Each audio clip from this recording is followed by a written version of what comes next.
Hey guys, come get ready with me to go on a run. We haven't done one of these in a while because it's been so cold outside. I haven't got to run, so we're gonna get right back into it. Okay, here's the running fit. We have this Ford Bronco, whatever shirt, and it's from Sam's, and then these Lululemon dupes from, I think, Amazon, and then my socks are from Sam's. Okay. Iconic hot pink shoes, of course. I'm probably not gonna run super duper far today just because, like I said, I haven't ran in a hot minute and I want to like ease back into it, but I definitely do want to get back into it because it was really good for me, and honestly, it was honestly fun. Like, I like it.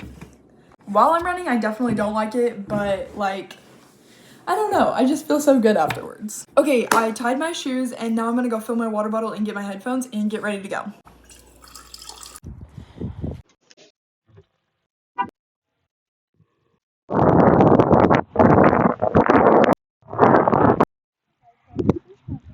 I just finished an hour and a half, which is really nice.